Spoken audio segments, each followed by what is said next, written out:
The Forgotten Corridors of Glove World.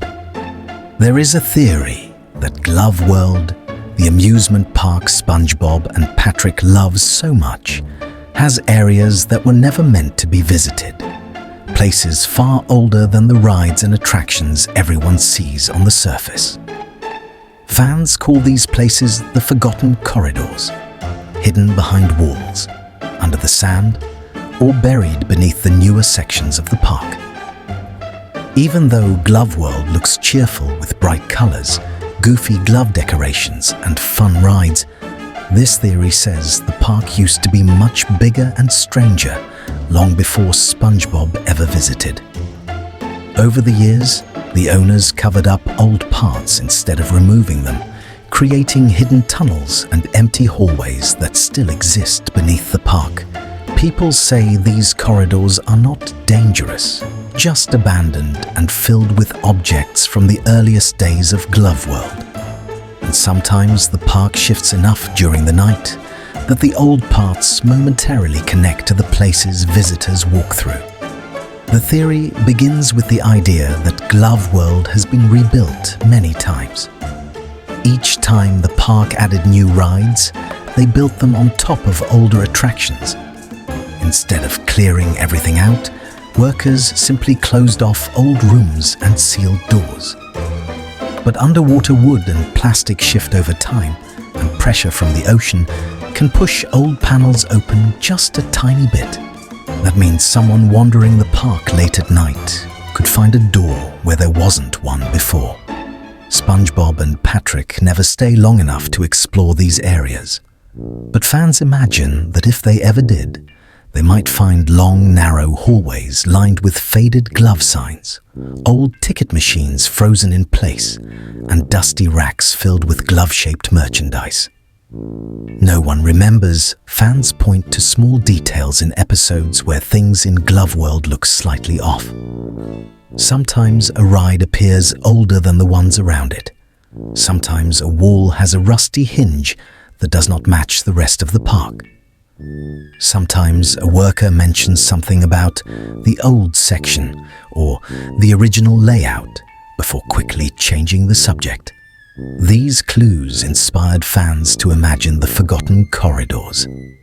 They say the oldest parts of the park were built before safety rules existed, back when Glove World was more like a giant maze than a friendly amusement park. Over time, people got lost in the maze-like halls, so the owners closed those areas, painting over signs and locking certain doors forever.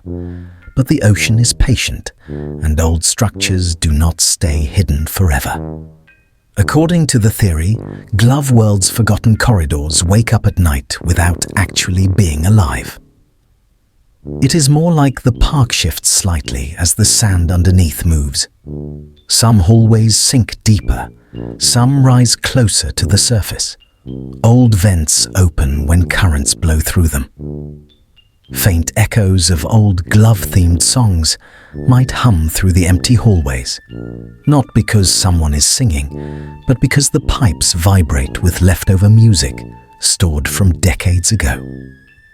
Fans imagine wandering down one of these dimly lit corridors would feel strange, but not terrifying. The air might be cooler, and the lights might flicker from old wiring. On the walls, you might see glove posters from long-gone attractions with smiling cartoon gloves that have faded into pale outlines. The creepiest idea in the theory describes the forgotten glove mascots. Before the current cheerful glove characters existed, fans think Glove World used older mascots with bigger, rounder glove faces and long, soft arms that swayed when they walked. These mascots were friendly, but their costumes were clumsy and hard to wear, so they were eventually replaced. The old costumes might still be stored in the Forgotten Corridors. Fans imagine rows of giant glove heads sitting on shelves, their painted eyes cracked from age.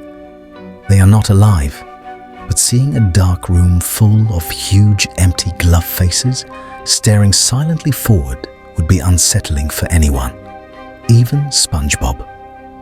Some fans say the forgotten corridors sometimes echo with gentle thumps or soft dragging sounds. Not because something scary is lurking there, but because old decorations fall over when currents shift. A glove balloon might drift through a hallway, bouncing lightly off walls. A forgotten ride part might roll from one side to the other. Because the corridors are sealed, these sounds echo strangely, like whispers floating through tunnels. Visitors in the main parts of Glove World might hear these echoes without knowing where they came from. Workers might brush it off and say it is just the wind, but fans believe they know exactly which parts of the park the noises come from. The hidden rooms of the Pineapple House. There is a theory that SpongeBob's Pineapple House is not as simple as it looks from the outside. Everyone sees it as a cheery, bright home with silly furniture, goofy pictures, and rooms filled with colorful decorations. But fans believe there are rooms inside the pineapple that SpongeBob has never noticed, rooms that the house itself hides from him.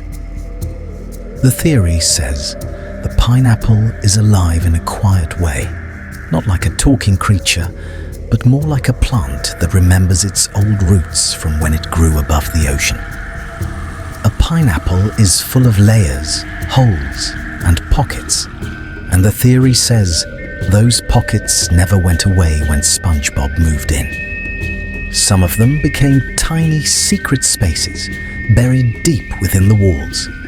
These spaces shift and change over time as the pineapple settles on the ocean floor, creating new empty corners that nobody has ever seen. The theory explains strange moments in episodes where SpongeBob opens a door and finds something very different from what he expected, almost like the house rearranged itself overnight or opened a part he had never noticed before.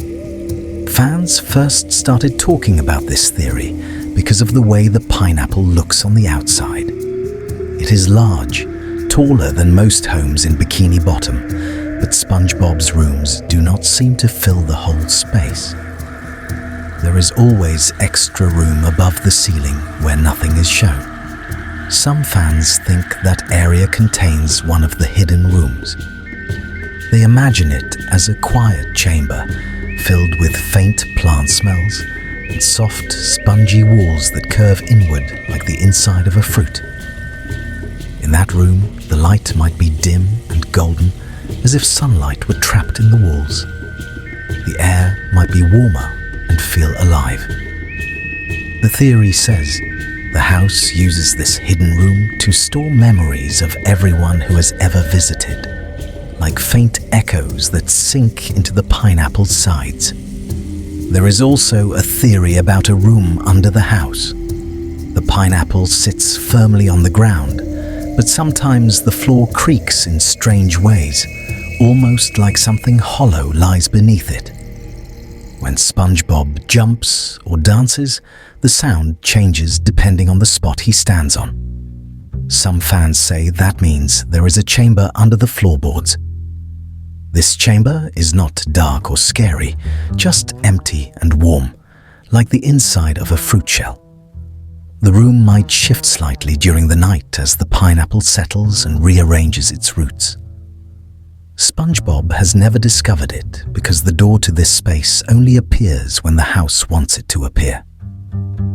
Maybe the door is a small flap hidden behind his bedroom dresser or under a stair step, blending perfectly with the pattern on the walls so he never notices. Fans point to odd moments where SpongeBob hears noises he cannot explain.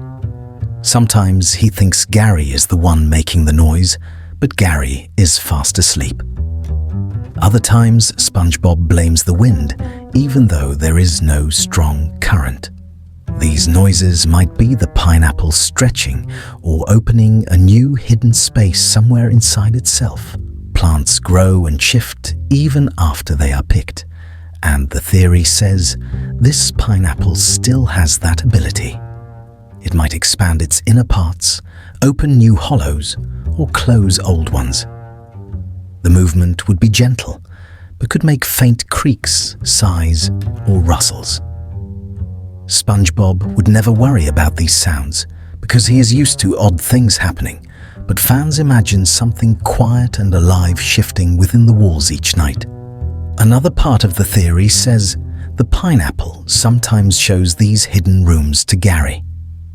Gary often disappears without explanation, and SpongeBob finds him in places where he should not be able to reach. Fans believe Gary can sense the shifting parts of the house. He might slide through a small opening only snails can find. Inside a hidden room, Gary might stare at glowing patterns in the walls or listen to soft humming sounds the plant makes. The pineapple might trust Gary more because he is quiet and careful. Maybe Gary knows the whole layout of the house better than SpongeBob does and moves through the hidden passages to check if everything is safe. That would explain why Gary sometimes appears suddenly in different parts of the house without making a sound. Some fans imagine the pineapple house growing new rooms based on SpongeBob's emotions.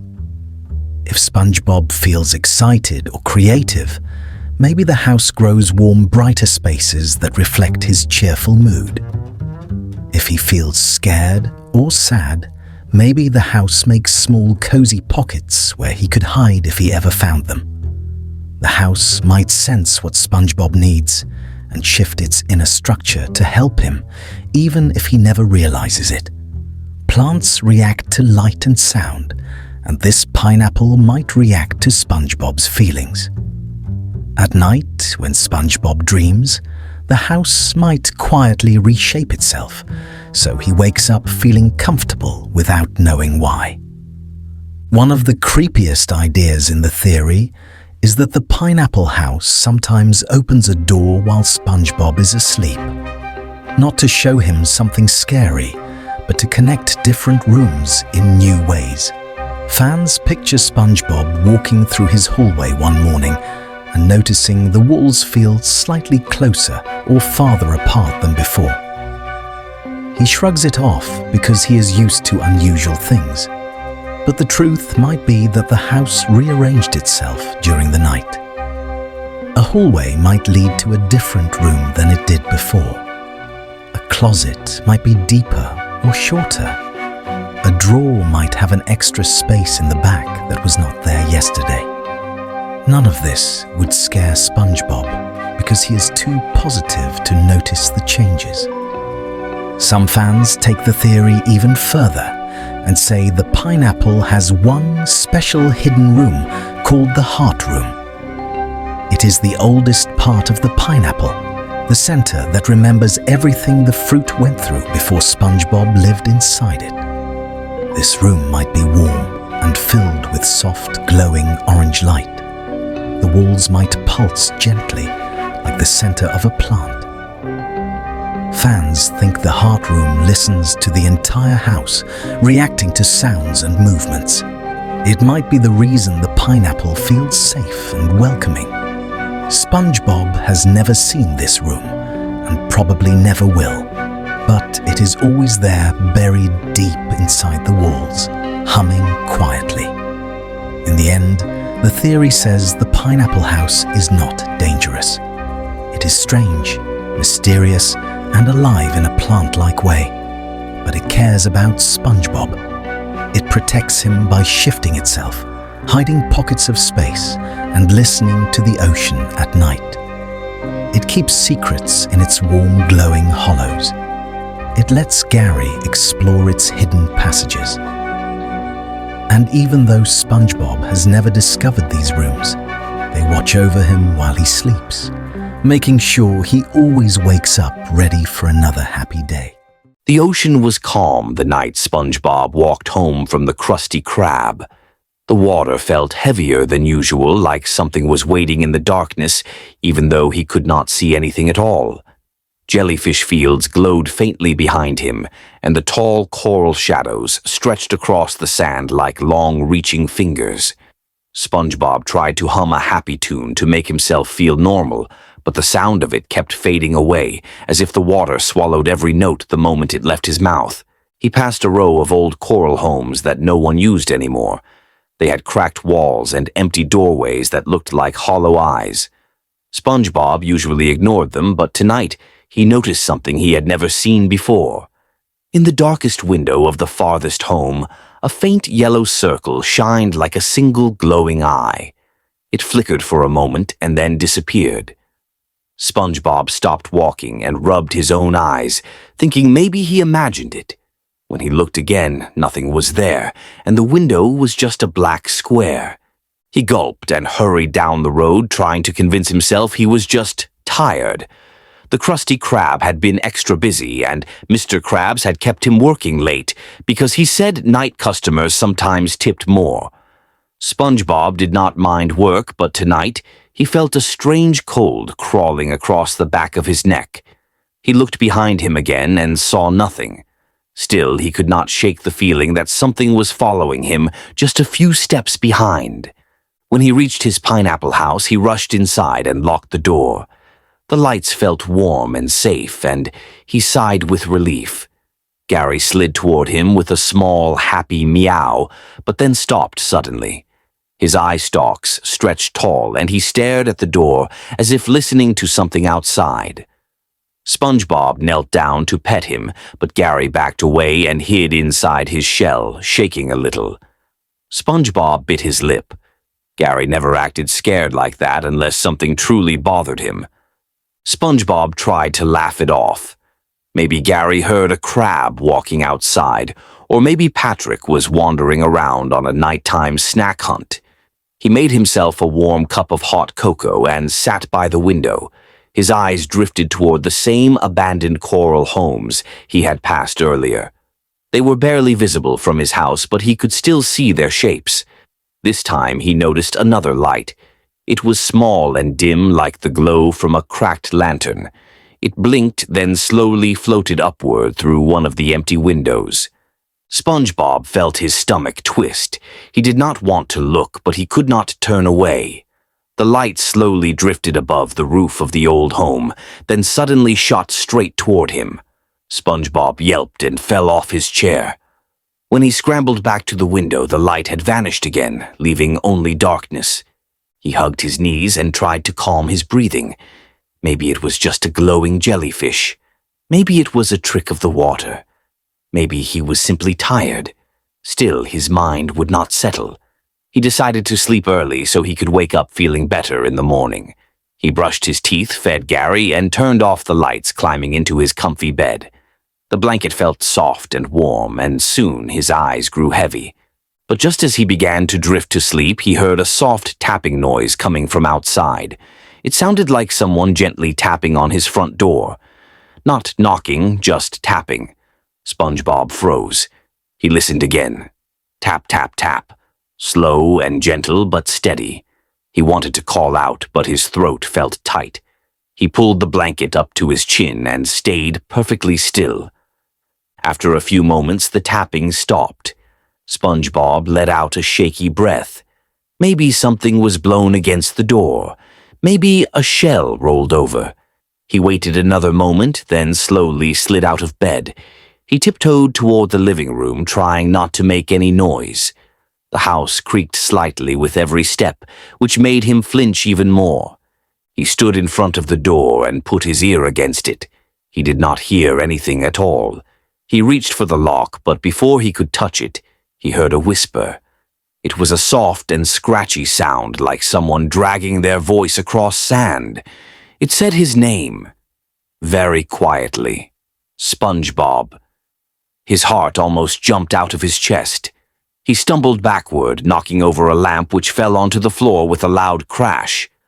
Gary rushed out of his hiding place and curled up beside SpongeBob, trembling. SpongeBob hugged him tightly and whispered that everything was okay, even though he did not believe it himself. He peeked toward the door again. The whisper did not come back. For a moment, everything went silent. Then the tapping returned. This time it was faster. Tap, tap, tap, tap, tap. SpongeBob grabbed Gary and ran upstairs. He slammed his bedroom door shut and pushed a dresser in front of it, even though he was not sure if that would help. He sat on the floor, hugging Gary, feeling his heart pound like a drum in a marching band. The tapping continued for a few minutes, then it suddenly stopped. SpongeBob listened carefully, waiting for another whisper, but nothing happened. Slowly, his panic softened. His eyelids felt heavy again, and soon he drifted asleep on the floor with Gary in his arms.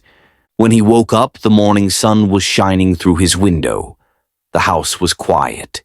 He slowly walked downstairs, half expecting to see something strange, but everything looked normal. The lamp he knocked over was still on the ground, the door was still closed, and nothing seemed out of place. SpongeBob took a deep breath. Maybe the whole thing had been a dream, or maybe he had been so tired that he imagined it. But as he walked toward the door, he noticed something that made his heart skip. On the outside of the door, there were 3 long scratch marks carved deep into the wood. They were thin but oddly shaped, almost like they were made by something that had never touched a door before. SpongeBob stepped back from the scratches, feeling his skin crawl.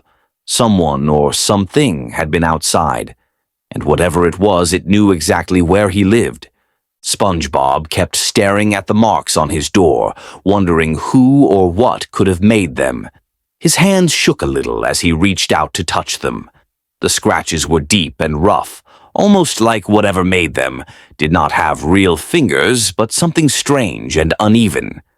He pulled his hand back quickly and looked around outside. The street was quiet and empty, too quiet for a normal morning in Bikini Bottom.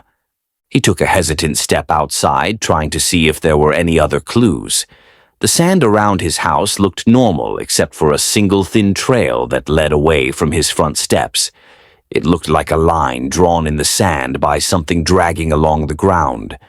SpongeBob followed the line a few steps, but it disappeared into the main road where other fish had already walked through. He swallowed hard and hurried back inside, wanting to feel safe again. Gary slid up beside him and gave a soft, worried meow. SpongeBob picked him up and said that everything would be okay, even though he was not sure. After getting ready, he decided to visit Patrick because Patrick always helped him calm down when he was scared. On the way, he kept glancing over his shoulder, but nothing unusual moved behind him. Still, he could not shake the feeling that something might be watching from far away. When he reached Patrick's rock, he knocked and called his name. After a moment, the rock lifted, and Patrick peeked out, looking half asleep and confused as always. SpongeBob rushed inside and quickly told him everything that had happened the night before, and about the scratches on his door. Patrick gasped loudly, but then scratched his head and asked if the scratches might just be from a hungry sea bunny. SpongeBob shook his head. Sea bunnies left round nibble marks, and these scratches were long and sharp and looked almost angry. Patrick's eyes widened as SpongeBob described the whisper and the tapping and the strange glowing light he had seen near the empty coral homes. Patrick took a deep breath and whispered that maybe something spooky really was happening. Patrick said they should investigate together because scary things were always less scary with a friend. SpongeBob felt a little braver hearing that, so the two of them set off toward the old coral neighborhood. As they walked, the water around them grew dimmer as if clouds had drifted overhead, even though they were deep underwater. The shadows of the coral stretched long and thin, making Patrick huddle close to SpongeBob. When they reached the empty coral homes, SpongeBob pointed to the one where he had seen the glowing light. It looked even older up close. Cracks ran across the walls and patches of dark green algae clung to the corners. The door was missing, leaving only the doorway, which gaped like an open mouth. Patrick gulped and suggested they maybe look from very, very far away, but SpongeBob grabbed his hand and pulled him gently forward. Inside the abandoned home was nothing but dust and leftover bits of broken furniture. A half-shattered chair lay in one corner, and a few cracked shells were scattered on the ground. SpongeBob stepped carefully, not wanting to make too much noise. Patrick used his toes to poke through a pile of seaweed, but found nothing except a rusty spoon. Just when SpongeBob began to think they were wasting time, he noticed something near the back wall. There was a small round hole about the size of a grapefruit. It was perfectly smooth and looked like something had burrowed through the coral. SpongeBob knelt down and peered inside, but all he saw was darkness. Then he heard it.